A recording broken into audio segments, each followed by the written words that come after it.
Shri Venkateswara gold తాకట్టులో ఉన్న మీ బంగారాన్ని విడిపించి కొనబడును.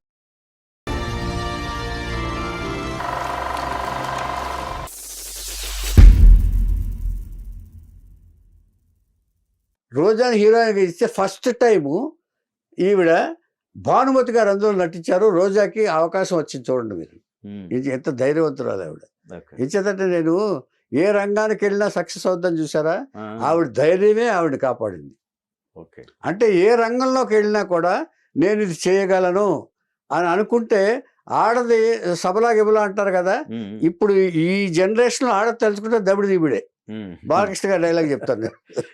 అంటే ఇదివరకు అబలా సబలా కాదు, ఆడది ఏమైనా చేయగలదని చెప్పడానికి ప్రూవ్ చేసిన ఆడల్లో ఈవిడ. ఎంచేదంటే ఒక ఒక కాలంలో అటు సినిమా రంగంలో కానీ ఇటు కానీ తన క్యారెక్టర్ని నిలుపుకుంటూ తన యొక్క ఇది ఇంటెగ్రిటీని, తన ఐడెంటిటీని కాపాడుకుంటూ వచ్చిన నటి రోజా. ఎవరికి అవకాశం ఇచ్చేవాళ్ళు కాదు, అంత బాగా మెయింటైన్ చేశారు ఆవిడ. నాకు తెలిసి పర్సనల్గా తెలుసు. ఏమండి, ఇలా అయిన తర్వాత ఇంత చేసినా కూడా ఒకటి మాత్రం గుర్తుకోవాలి, బిహైండ్ ది రెస్పాన్సిబిలిటీ ఆవిడ ఫ్యామిలీ కోసం అంత ఖర్చు పెట్టారు, కష్టపడ్డారు ఆవిడ. ఏమండి, ఇక చంపరత్తి అయిపోయిన తర్వాత ఇప్పుడు ఇక్కడి నుంచి ఇక చంపరత్తి భానుమతి గారితో చేసిన తర్వాత బ్రహ్మాండమైన పేరు వచ్చేసింది రోజాకి. ఈవిడ ఈ చంపరత్తియే ఈ దీనికి ఎవరికి సెలవుమణి గారికి దీనికి ఈవిడికి ఆ డైరెక్టర్ బాగా ఆయన విధానం నచ్చింది. జనరల్గా హీరోయిన్స్ ఏమనుకుంటారు, హీరోయిన్స్ ఎవరిని పెళ్లి మనం చెప్పుకున్న చాలామంది హీరోయిన్స్ ఎక్కువ అడావిడికో అందానికో లేకపోతే దీనికో ఇంకో దానికో క్రేజీనెస్కో లేకపోతే బిజీనెస్కో లేకపోతే దేనికే పోయి పెళ్లి చేసుకుంటారు ఆర్టిస్టులు, ఒకళ్ళొకరు ఇన్ఫాచ్యుయేషన్తో, ఒకళ్ళొకరు ఆకర్షణతో. కానీ రోజా గారికి ఆకర్షణ కాదు, ఇది టాలెంట్. సెలవుమణి గారిలో టాలెంట్ నచ్చింది రోజా గారికి కానివ్వండి, వాళ్ళ బ్రదర్స్ కానివ్వండి, టాలెంట్ నచ్చి వాళ్ళు సొంత సినిమా బ్యానర్ స్టార్ట్ చేశారు సెలవుమణి గారి కోసం. వీళ్ళ దగ్గర అంత డబ్బు అంటే డబ్బు అప్పటికే ఉంది, అప్పుడు ఉంది కదా, ఏది 4-5 సినిమాలు చేశారు కదా అడ్వాన్స్లు, అది తమిళ్ ఇది చేస్తానే ఉన్నారు. ఇప్పుడు సెలవుమణి ఒకటండి, సెలవుమణి గారితో చేయడానికి కారణం ఏంటంటే అప్పటికి స్టార్ డైరెక్టర్ అతను. విజయకాంత్తో 2 హిట్లు ఇచ్చాడు. అవును, కెప్టెన్ ప్రభాకర్. తర్వాత రాజీవ్ గాంధీ హత్య సెన్సేషనల్ సినిమా పూర్తి చేశాడు ఆయన. అంటే అది ఆగిపోయింది, రిలీజ్ కాకపోతే ఫినిష్ చేశారు కదా సార్. అదేలే, రిలీజ్ కాకపోతే డైరెక్టర్ ఏం సంబంధం. ఇప్పుడు అనేకమైన కారణాలు ఉండొచ్చు. ఆ తర్వాత ఈ లోపల మక్కల అక్షని సినిమా తీశారు ముమ్మటితోటి. ఈ అన్నిటిని ఈ 4 పిక్చర్లతో పాటు ఇప్పుడు బ్యానర్ స్టార్ట్ చేశారు, ఓపెన్ చేశారు, సమరం అని సుమన్ గారిని పెట్టి. అంటే మెయిన్ తెలుగులో స్టార్ట్ చేశారు, సమరం అని వెయిట్ చేస్తే ఇది కొంచెం ఇటుపక్క రోజా గారు బిజీ అయిపోయారు, ఇటుపక్క సెలవుమణి గారు వేరే సిట్టింగ్స్ వాళ్ళకి వాళ్ళకి కథలు రాయటం, డైలాగులు రాయటం. 2 పిక్చర్లు కూడా అసురన్ అని, రాజాలి అని ఈ సినిమాలకి రైటర్గా కూడా పనిచేశారు. బాగా డిలే అయిపోయి బడ్జెట్ ఎక్కువైపోయింది. ఇది చేత ఫస్ట్ బ్యానర్ కదా, ఆర్టిస్ట్ బ్యానర్ కదా, అది ఫస్ట్ బ్యానర్ కదా అని చెప్పి బాగా ఖర్చు పెట్టి బాగా ఊరేగింపులు హైదరాబాద్లో కూడా తీశారు. తీసేటప్పటికి సమరం తీశారు. కానీ అప్పట్లో మరి ఆ సినిమా సూపర్ ఫ్లాప్ అయ్యి మొత్తం ఫైనాన్షియల్గా పడిపోయారు, మొత్తం ఫ్యామిలీ మొత్తం కిందకు వచ్చేసారు. ఇప్పుడు ఆదుకునే వాళ్ళు పైగా అప్పులు పెరిగిపోయినాయి, వడ్డీలు తెచ్చారు. ఈ పరిస్థితిలో ఉంది. ఈ పరిస్థితిలో ఉండగా ఇప్పుడు ఈ మక్కలాక్షని ఒక ఆయన ఎవరు సెలవుమణి గారు ఈ సమరం అయిన తర్వాత మక్కలాక్ష అంటే ప్రజారాజ్యం లెక్క ప్రకారం తెలుగు అర్థం ప్రజారాజ్యం, అది ముమ్మడి గారితో తీశారు. అంటే మక్కల ఆక్ష అంటే పార్టీ అండి, పార్టీ. మక్కలంటే ప్రజల పార్టీ అనేది అర్థం లెక్క ప్రకారం చెప్పాలి. ఆక్ష అంటే పార్టీ అండి. ఏమండి, ఆ సినిమా తీస్తే ముమ్మడితో తీస్తే అది ఈయన ప్రొడ్యూసరు సెలవుమణి గారు మొత్తం డమెల్ మొత్తం పోయింది. ఒకళ్ళేమో వాళ్ళు పెట్టారు, ఒకటే ఇక్కడ రెండు రెండు ఏదో. ఇలాగే అయిపోయింది. ఆ, సరే ఈ లోపల ఈయన రైటర్గా ఈటుగా ఏదో చేస్తూ అంటే ఒక స్టాండర్డ్ ఉన్న డైరెక్టర్ కదండి. ఉమ్, ఇన్ని జరుగుతున్నాయి. ఈ జరుగుతుండగా వీళ్ళిద్దరి మధ్య ఒక అండర్స్టాండింగ్ వచ్చింది. ఇంచేదంటే నా కోసం ఇంత కష్టపడ్డాడని ఒక ఆయన సిన్సియారిటీ ఉమ్, ఒకవేళ. ఇందులో గమనించాల్సింది ఏంటంటేనండి, రోజా గారు సంసారపక్షంగా ఆలోచించారు తప్ప, సంసారం గురించి తన కుటుంబం గురించి ఆలోచించారు తప్ప అవతల వ్యక్తి అందాన్ని ఆశించాలి. ఆవిడ అందగత్తెగా, ఉమ్, కావాలంటే కోరుకుంటే ఎంతమంది అయినా అందగాళ్ళు వస్తారు. కానీ సెలవుమణి గారు అంత అందగాడు కాదు. ఆయన డైరెక్టర్లోని యొక్క టెక్నిక్ని చూసింది, డైరెక్టర్ యొక్క టాలెంట్ని చూసి ఆవిడ ఒక ఫ్యామిలీ మ్యాన్ అని చెప్పేసి, పైగా ఈ రోజా గారు అంటే బాగా అప్పటి నుంచి అంటే కొంతకాలం అసలు ఒప్పుకోలే ఆవిడ. ఉమ్, తిరుగుతున్నారు. ఒకసారి ఏం చేశారంటే వడపల్లిలో ఒక పోస్టర్ అంటించేసి ఇలాగా నాకు రోజా గారు అంటే ఇష్టం చాలా ఇది అని చెప్పేసి పోస్టర్ పెట్టేశాడు ఆయన. నేను ప్రేమిస్తున్నాను, ఆవిడ ఒప్పుకుంటే నా ఇది చేస్తానని చెప్పేసి ఓ పోస్టర్ పెట్టాడు వడపల్లి మెయిన్ సెంటర్లో. ఓకే. అప్పుడు వెలిగింది వీళ్ళకి, ఇంట్లో వాళ్ళకి. సో ఇంత చేసిన తర్వాత ఇంత కావాలనుకుంటే అప్పుడు ఆలోచన విధానం చూడండి. అసలు వీడు ఇది చేస్తే మాత్రం నేను ఎందుకు ఒప్పుకోవాలని ఆవిడ అనుకున్నారు అనుకోండి. ఇంతే కదా. అంతే మరి. అంటే అందరు ఫ్యామిలీ అంతా కూర్చున్న తర్వాత చేసి ఆయన ఒక బ్యాక్గ్రౌండ్ అంతా చూసి, సో ఒక పద్ధతి గల మనిషి ఇతను, వాళ్ళు తల్లిదండ్రులతో ఉంటున్నాడు ఇతను కూడా. అంచేత అన్నీ ఆలోచించారు. ఈ కుమారస్వామి రెడ్డి, రామప్రసాద్ రెడ్డి ఈవిడ అన్నలు, ఆవిడ బంగారు బొమ్మలాగా చూస్తారు ఈవిడ్ని వాళ్ళు గారాబంలో కూడా. ఏమండి ఇలాగా వాళ్ళ ఫ్యామిలీని కూడా ఆయన మాట్లాడాడు, వీళ్ళు కూడా వెళ్ళి వాళ్ళతో మాట్లాడితే ఒక మిడిల్ క్లాసు మనస్తత్వాలతోటి వీళ్ళిద్దరికి మ్యాచ్ అయింది. అంటే ముందు మనస్తత్వాలు మ్యాచ్ అయింది. లేకపోతే వేరియేషన్ ఉందనుకోండి అంతస్తులో ఇద్దరికి కలవదు ఎంత సంపాదించినా కూడా. తర్వాత ఈ సినిమా ఇదైన తర్వాత అప్పులు తీర్చడానికి చాలా కష్టాలు పడ్డారండి. ఏది అప్పుడు వీళ్ళిద్దరు జర్నీలో పెళ్లి ఇంకా లేట్ చేశారు, అందుకే పెళ్లికి అప్పుడు కావాలా. ఇది జరిగిందంతా 94, 95 ఆ ప్రాంతంలోనండి. ఇప్పుడు నేను చెప్పిన కథ అంతా కూడా సెలవుమణి గారి పరిచయం 92, 93లో చెంపరతి సూపర్ హిట్ అవడంతో డైరెక్టర్ మీద ఒక ఇంప్రెషన్ పడింది వాళ్ళకి. రోజా గారికి కూడా సాఫ్ట్ కార్నర్ ఉంది ఆయన అంటే తర్వాత ఈ మక్కలాక్షి సినిమా చేసినప్పుడు ఇతర హీరోయిన్ల కంటే కూడా రోజా గారికి ఎక్కువ గౌరవం ఇచ్చేవాడు, అందరూ ఈర్షపడ్డారు కూడా. అప్పట్లో రంభ అనేవాడు కూడా రియాక్ట్ అయింది. అంటే ఎక్కువ మర్యాద రోజా తీసుకురండి, అది కూర్చేయండి, అది చెప్తారు కదా వాళ్ళు.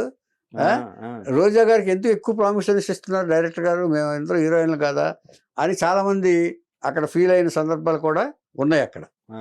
దేంట్లో మిగతా సినిమాలు తీసినప్పుడు. అంటే ఇక సెలవుమణి గారితో ఒక అండర్స్టాండింగ్ వచ్చిన తర్వాత ఆయన షూటింగ్స్కి వెళ్ళటం, ఈవిడ వాళ్ళిద్దరూ కలిసి మాట్లాడుకోవటం, ఇదంతా జరుగుతూనే ఉంది. కానీ పెళ్లికి మాత్రం ఇంకా యాక్సెప్టెన్స్ రాలా. పెళ్లి చేసుకుందాం లేదా అండర్స్టాండింగ్లో ఉన్నారు, ఒకరినొకరు ఇష్టపడ్డారు, కానీ పెళ్లి నిర్ణయం ఇంకా జరగల ఈ రెండు ఫ్యామిలీస్ మధ్యన కూడా. ఒకరికొకరు తెలుసు వీళ్ళు, పోనీ కొంతకాలం తిరిగిన తర్వాత అండర్స్టాండ్ అవుద్ది కదా, అప్పుడు చేద్దాం అనుకున్నారు. ఈ లోపల ఇక ఈవిడ కూడా మంచి హీరోయిన్గా పేరు వచ్చేసింది రోజా గారికి. రజనీకాంత్తో వీరా చేశారు. ఏమండి తర్వాత ప్రభుదేవాతోటి రాసయ్య, ఇందు అనే 2 సినిమాలు చేశారు. తర్వాత అర్జున్ తోటి ఆయుధ పూజ చేశారు. శరత్ కుమార్ తోటి సూర్యన్ చేశారు. సూర్యన్లో ఒక సాంగ్ ఉంది, ఆ సాంగ్ సూపర్ హిట్ అయింది తమిళ్లో. అంటే ఆ తమిళనాడు బాగా ఎట కారణం. అప్పుడు ఈ డాన్సులకు కూడా బాగా పేరు పొందింది ఆవిడ రోజా గారికి. తమిళ సినిమాల్లో బాగా డాన్సులు చేశారు. ఏమండి ఇలా చేశారు. ఇక చిరంజీవి గారితో తెలుగులో చాలా సినిమాలు చేశారు.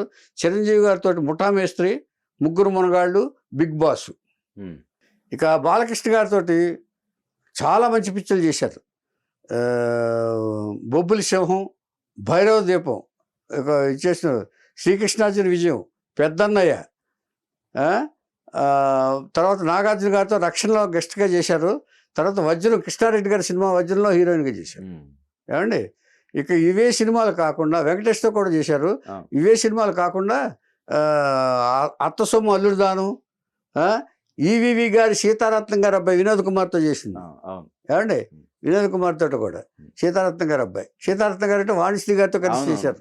అంటే అటు భానుమతి గారితో బిగినింగ్లో చేశారు, ఇటు అంటే వీళ్ళ కాంబినేషన్ చూడండి. అంటే చాలామంది హీరోయిన్స్ కండి ఒక మాస్ హీరోతో కానీ లేకపోతే సూపర్ హిట్ వచ్చిన తర్వాత సినిమాలు వస్తాయి. కానీ ఇవి సపోర్టింగ్ క్యారెక్టర్ చేసిన తర్వాత హీరోయిన్గా అందరు హీరోలతో అవకాశాలు వచ్చినాయి. ఇది మనం గమనించాల్సింది రోజా గారి జీవితంలో జరిగిన సంఘటనలో.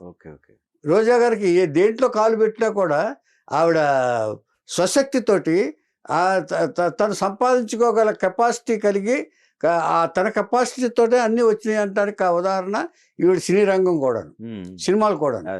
ఏమంటే ముందు ప్రేమ తపస్సులో చేసింది రాజేంద్ర ప్రసాద్ తోటి, తర్వాత ఏమో సప్రయోగంలో కూతురుగా చేసింది సపోర్టింగ్ క్యారెక్టర్. ఆ తర్వాత హీరోయినే. అక్కడి నుంచి కొత్త అమ్మాయి వచ్చిందంటే మన హీరోయిన్ వచ్చింది. ఏమండి ఇలా ఈవివి గారి ఇది వచ్చినాయి. ఆ తర్వాత స్వర్ణక్కలో చేసింది. స్వర్ణక్క ఏది నక్సలైట్ సోలో హీరోయిన్గా చేసింది. ఏమండి తర్వాత పరమవీర చక్ర బాలకృష్ణదే పరమవీర చక్ర కూడా చేశారు ఆవిడ. ఇంకా చిన్న సినిమాలు కూడా చేసింది. ఘటోత్కచుడు, అత్తకు కొడుకు అమ్మాయికి మొగుడు, అత్త సొమ్ము అల్లుడు దానం చెప్పాను కదా. తర్వాత రాయుడు గారు నాయుడు గారు, ఇలాగా మొగుడు, ఇలాంటి సినిమాలు చాలా చిన్న సినిమాలు కూడా చాలా చేశారండి ఆవిడ. ముఖ్యంగా క్షేమంగా వెళ్ళి రాజావన్న రెడ్డి సినిమా, క్షేమంగా వెళ్ళి లాభంగా రండి. తర్వాత ప్రభుతోటి తమిళ్ ఈ తెలుగులో కూడా ఆవిడే వేసింది. తిరుమల తిరుపతి వెంకటేశ అనే సినిమాలో తమిళ్లో ప్రభు వేశాడు. ఇక్కడ మన వాళ్ళు ప్రభుదేవ వీళ్ళందరితోటి తిరుమల తిరుపతి వెంకటేశ తెలుగులో కూడా చేశారు. అది బాగా పాపులర్ గా హిట్ అయింది కూడా. ఆ తర్వాత సపోర్టింగ్ రోల్స్ కూడా చేశారు ఆవిడ. 100 సినిమాలు హీరోయిన్ గా చేశారండి ఆవిడ షార్ట్ పీరియడ్ లో. అందరు హీరోలతోటి, ఆల్ హీరోస్ చెప్పాం కదా ఇప్పుడు మనం, అందరు హీరోలతోటి చేశారు. ఏమండి ఇలాగ 100 సినిమాలు హీరోగా చేసిన తర్వాత ఒక 50 సినిమాలు ఏమో సపోర్టింగ్ రోల్స్. టోటల్గా వచ్చిన అచ్చరికాలంలోనే ఇచ్చేశారు. తర్వాత ఎప్పుడైతే తను ఇదవుతుందో ఫ్యామిలీ కోసం తను ఎప్పుడు కూడా గ్యాప్ ఇవ్వలేదండి. సినిమాలు గ్యాప్ వచ్చింది అనుకోండి, ఇమ్మీడియట్గా మా టీవీకి మోడర్న్ మహాలక్ష్మి అని కళ్ళజోడు పెట్టుకుని ఒక గెటప్లో ఎపిసోడ్ చేశారు ఆవిడ. ఆ తర్వాత సక్సీడెడ్ బై అనసూయ. ఈవిడ వెళ్ళిపోయిన తర్వాత అంటే మారుస్తూ ఉంటారు కదా, ఇట్లాగా చాలా ఎపిసోడ్స్ చేశారండి. ఆ తర్వాత జబర్దస్త్ పెట్టుకున్న తర్వాత నాగబాబు గారిని ఈవిడ్ని జడ్జిలుగా పెట్టిన తర్వాత అది చాలా మంచి క్రేజీ ప్రాజెక్ట్ అయిపోయింది జబర్దస్త్ అనేది. ఆ తర్వాత టర్నింగ్ పాయింట్. ఏమండి తర్వాత ఆవిడ కష్టాలన్నీ తీరిపోయినాయి. ఒక విధంగా జబర్దస్త్ ఫ్యామిలీ కష్టాలన్నింటినీ తీర్చేసింది. అంటే ఫ్యామిలీ కష్టాలు అంటే మామూలు కష్టాలు ఇవి కాదండి. అంటే పెద్ద పెద్ద ఇవి ఉంటాయి కదా వాళ్ళకి, ఇదో ఇది వాళ్ళ అప్పులు తీరటం ముందు మెయిన్. ఏమండి వాళ్ళు ఈయన కూడా కుమారస్వామి రెడ్డి గారు కూడా వ్యాపారంలో దిగటం, వీళ్ళందరికీ కూడా తను కష్టపడి వాళ్ళందరికీ అండగా ఉన్నారు రోజా గారు. అంటే ఒక విధంగానండి ఆ సాఫ్ట్ నేచరు చాలా ఉండేది ఆవిడ. కానీ ఆ తర్వాత ఈ మళ్ళీ ఎవరైతే సినిమాల్లోకి ఇంట్రడ్యూస్ చేశారో శివప్రసాద్ గారు, ఆయన తెలుగుదేశం పార్టీలోకి ఇన్వైట్ చేశాడు ఆయన, చంద్రబాబు నాయుడు గారి దాంట్లో. అప్పుడు మహిళా వింగ్కి చైర్మన్ చేశారు ఆవిడ. మహిళా దీనికి ఉంటుంది కదా పార్టీ మహిళా విభాగం ఉంటుంది కదా, దాంట్లో చేశారు. అది బాగా చేశారు. అక్కడేం మాట్లాడలేదు. మీరు ఒకసారి అబ్జర్వ్ చేస్తే రోజా గారు తెలుగుదేశం పార్టీలో ఉన్నప్పుడు ఏం మాట్లాడలే. ఆ తర్వాత నగరి నియోజకవర్గం నుంచి ఒకసారి పోటీ చేశారు ఆవిడ, తెలుగుదేశం పార్టీలో ఉండి టికెట్ మీద. ఆవిడ మంచి గౌరవం ఇచ్చారు. ఇచ్చేస్తాడు ఆవిడ వాగ్దాటికి ఏదైనా ఆ ఊరి సమస్యలు కానీ చెప్పడంలోనంటే మాస్టర్ అండి ఆవిడ. మాట్లాడడంలో ఎక్కడ తడువుకోకుండా ఏం చేత పొలిటికల్ సైన్స్ చదివారు కదా ఆవిడ. ఆ పొలిటికల్ సైన్స్ చదివినప్పుడు దాంట్లో కూడా ఉపన్యాసాలు ఉంటాయి వాళ్ళకి, ఎలా మాట్లాడాలి ఏమిటి ఇదని. అవన్నీ అవగాహన చేసుకుని ఆవిడ రోజా గారు ఒక విధంగా లీడర్గా ప్రూవ్ చేసుకున్నారు కూడా, మహిళా లీడర్గా. ఏమండి ఆ తర్వాత 2004లో ఏదో స్వల్ప మెజార్టీతో ఓడిపోయారు. మళ్ళీ 2009లో కూడా ఓడిపోయారు, చంద్రగిరి నుంచి పోటీ చేసి. ఫస్ట్ టైం నగర్ నుంచి పోటీ చేశారు, తర్వాత చంద్రగిరి నుంచి పోటీ చేశారు. దీనికి ఏమొచ్చిందంటే అక్కడ ఆవిడకి డౌట్, ఆ లోకల్ లీడర్ సపోర్ట్ చేయలేదట. ఓకే. శాబటేజ్ చేశారు వాళ్ళు. మనకు నాన్ సపోర్టివ్గా ఉండి ఓట్లు పడకుండా చేసి నన్ను ఓడించారు, కావాలని ఓడించారనే దీంట్లో పడిపోయింది ఆవిడ. దీనికి చంద్రబాబు నాయుడు గారు ఏమీ చెప్పుకున్నా కూడా ఏమీ రియాక్ట్ అవ్వలేదని చెప్పి కోపంతో రియాక్ట్ అయ్యి కోపం వస్తుంది కదా న్యాచురల్గా. మరి తనకు అన్యాయం జరిగిందంటే ఎవరికైనా ఎవరికైనా వస్తుంది, ఏ లీడర్కైనా. బయటకు వచ్చేసి వైఎస్ రాజశేఖర రెడ్డి గారు కలిసి ఆ పార్టీలో చేరారు, సపోర్ట్ ప్రకటించారు. అయిన తర్వాత కొంతకాలానికి ఆయన అదే టైంలో వెళ్ళిపోయారు ఆయన. అంటే అదే టైము ఈ తెలుగుదేశం నుంచి రావటం, 2009 ఎలక్షన్స్ జరగటం, రాజశేఖర రెడ్డి గారు గెలవటం. 2004లో కాంగ్రెస్ పార్టీ చేతిలో ఓడిపోయారు ఈవిడ. 2004-9 కాంగ్రెస్ పార్టీ వచ్చింది రాజశేఖర రెడ్డి గారి దీంట్లో, రెండు సార్లు వచ్చింది. ఏమండి, ఆ 9 సెప్టెంబర్లో ఆయన చనిపోయారు రాజశేఖర రెడ్డి గారు. ఇమ్మీడియట్గా ఆ తర్వాత దీంట్లో వైఎస్ఆర్సీపీలో జగన్ గారితో ట్రావెల్ చేశారు రోజా గారు. ఇక జగన్ గారి దాంట్లో ట్రావెల్ చేసిన తర్వాత అంతవరకు రోజా గారి గురించి ఎవరన్నా విన్నారండి? ఎప్పుడన్నా రూమర్స్ విన్నారా మీరు? ఎప్పుడైనా హార్ష్గా మాట్లాడడం కానీ విన్నారా? ఎప్పుడైనా సరే తెలుగుదేశం పార్టీలో చేరిన తర్వాత, మహిళా మండలి అధ్యక్షురాలుగా ఉన్న తర్వాత రోజా గారిని ఎప్పుడైనా ఈ పద్ధతిలో మాట్లాడడం ఎప్పుడైనా విన్నామా మనం? అప్పుడు లాగా లేదు, వెళ్ళలేదు. ఎప్పుడు కౌంటర్స్ కూడా లేవు ఎప్పుడు కూడా. నాకు బాధ కలిగేది ఏంటంటేనండి, ఆవిడ ఏం చెప్పినా చాలా కౌంటర్స్, చాలా దారుణమైన భాషలో తిడుతున్నారు వాళ్ళు. అలా అనిపించుకోకుండా ఉంటే బాగుంటుంది రోజా గారని నా అభిప్రాయం. ఇంచేతంటే వాళ్ళ ఫ్యామిలీతో నాకు ఇది ఉంది కాబట్టి నా అభిప్రాయం. అంటే ఇంకా రాజకీయాల్లో సర్వసాధారణం కదండి. సర్వసాధారణం అంటే అన్ని రాజకీయ పార్టీలు లేవు కదండి. మరి ఇప్పుడు కొన్ని పార్టీలు ఉన్నాయనుకోండి, మీరు ఎప్పుడు ఎవరిని హార్ష్గా విమర్శించొద్దు, రాజకీయ విమర్శలే చేయండి అంటారు. ఈ పర్సనల్గా వెళ్తున్నారు ఈ మధ్య. ఆ పర్సనల్గా వెళ్ళటంతో వచ్చింది అంటే మరి కొన్ని తప్పు, మరి ఆ నాయకుడు ఆదేశాల మేరకు మనం మాట్లాడాల్సిందే కదా. రాష్ట్ర విభజన జరిగిన తర్వాత ఫస్ట్ ఎలక్షన్లో చంద్రబాబు నాయుడు గారు వచ్చారు. ఫస్ట్ 5 years దాంట్లో ప్రతిపక్షంలో ఉన్నారు ఆవిడ. ప్రతిపక్షంలో ఉండి అప్పుడు విమర్శలు చేసిన కారణంగా వాళ్ళు స్పీకర్ గారు ఒక నిర్ణయం తీసుకుని 1 సంవత్సరం పాటు రోజా గారిని బహిష్కరించారు. అంటే ఏదో వాళ్ళకి హత్య చేసే విధంగా ఉందని. అయితే మరి ప్రభుత్వం వాళ్ళ దీంట్లో ఉంది కదా, అందుకని వాళ్ళకి డిసిప్లినరీ యాక్షన్ తీసుకున్నారు 1 సంవత్సరం అసెంబ్లీకి రాకుండా. ఆ తర్వాత అది పెట్టుకున్న తర్వాత నెక్స్ట్ 150 సీట్లతో వచ్చారు ఆవిడ. వాళ్ళు బాగా చేశారు. అప్పుడు ఇమ్మీడియట్గా మినిస్టర్ అవుతారు అనుకున్నారు, కానీ ఇవ్వలేదు ఆయన. ఎవరో ఫస్ట్ సమీకరణాలు అయ్యో కుదరలేదు, కుల సమీకరణాలు అయ్యో ఉన్నాయి, వాళ్ళకి కుదరకి ఇవ్వలేదు. అప్పుడు AFIICని ఇండస్ట్రియల్ దీనికి చైర్మన్ చేశారు. చైర్మన్ చేసి 2.5 సంవత్సరాల తర్వాత ఆవిడ కోపం చల్లారింది కొద్దిగా. ఆ తర్వాత 2.5 సంవత్సరాలు టూరిజం మినిస్టర్గా ఆవిడ ఇచ్చారు. ఆవిడ బాధ్యతలు సక్రమంగానే నెరవేర్చారు. ఇంచేదంటే ఆవిడ ఏ రంగంలోకి వెళ్ళినా కూడా, దేంట్లోకి వెళ్ళినా కూడా ఆవిడ గెలిచే చూపించారు ఆవిడ రోజా గారు, ఒక విధంగా చెప్పాలంటే. ఇంచేదంటే మనం సమర్థతగా తీసుకోవాలి. అంచేత అది వెళ్ళే విధానం వారి పర్సనల్ వ్యక్తిత్వం. అది నాకు తెలిసి రోజా గారు చాలా మంచిగా, ఆవిడ ఎలా నవ్వుతారో అదే వ్యక్తిత్వం ఆవిడది.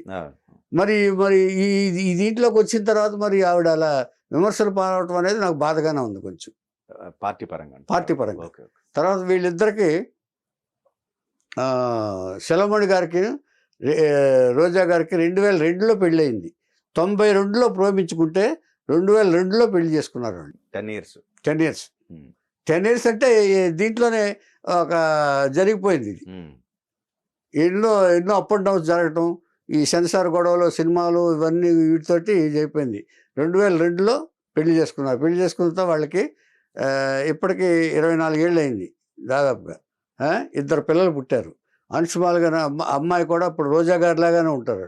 కొడుకు కూడా అలాగే ఉంటాడు, తండ్రిలాగా ఆయన సెలమణి గారి లాగా ఉంటాడు. ఇంచేతంటే 2 మేధావులు పుత్రులు వాళ్ళు, జనరేషన్ జీన్స్. ఇటు సెలమణి గారు కానీ ఇటు రోజా గారు కానీ తక్కువ వాళ్ళు కాదు. సో వాళ్ళు హ్యాపీగా ఇప్పుడు ఈవిడికి సపోర్ట్గా, ఈ రాజకీయాల్లో సపోర్ట్గా ఆయన అక్కడేమో తెలుగు డైరెక్టర్స్ అసోసియేషన్కి అదే ఫిల్మ్ డైరెక్టర్స్ అసోసియేషన్కి ప్రెసిడెంట్గా ఉన్నారు ఆయన. ఆ బాధ్యతలు సక్రమంగా నెరవేరుస్తూ ఇక్కడ రోజా గారికి ఇటు ప్రచార కార్యక్రమాలు కానీ ప్రోగ్రామింగ్ కానీ అండగా ఉంటూ వాళ్ళిద్దరూ హ్యాపీగా అన్యోన్యంగా ఒక అండర్స్టాండింగ్ తోటి పిల్లల్ని బాగా చదివిస్తూ ఇచ్చేస్తూ పిల్లల్ని బాగా చూసుకుంటూ హ్యాపీగా సంసారం సాగిస్తున్నారు. రోజా గారి రాజకీయ జీవితం ఇంకా చాలా ఉంది కాబట్టి ఇప్పుడప్పుడే మనం కంక్లూడ్ చేయక్కర్లేదు. అంచేత ఎక్కడికి వెళ్ళినా రోజా గారు మనం చెప్పుకోవాల్సింది ఏంటంటే ఆవిడ సమర్థత గురించే మనం తీసుకుందాం, మిగతా విషయాలు మనం వదిలేద్దాం. ఏమండి, ఆవిడ సముద్రాలు, ఖచ్చితంగా సముద్రాలు, వాక్చాతుర్యం ఉంది, వాగ్దాటి ఉంది, ఏ విషయాన్నైనా అనర్గళంగా మాట్లాడగల కెపాసిటీ ఉంది. అందుకనే ఆవిడ ఒక మార్గంలో, ఒక రాజకీయంలో ఒక ఏదైనా పదవి వచ్చి ఆవిడ కనుక నిలదొక్కుకోగలిగితే మంచి రాజకీయ నాయకురాలు, మంచి నాయకురాలు అవుతుందని నా ఉద్దేశం. ఇది రాజా గారు.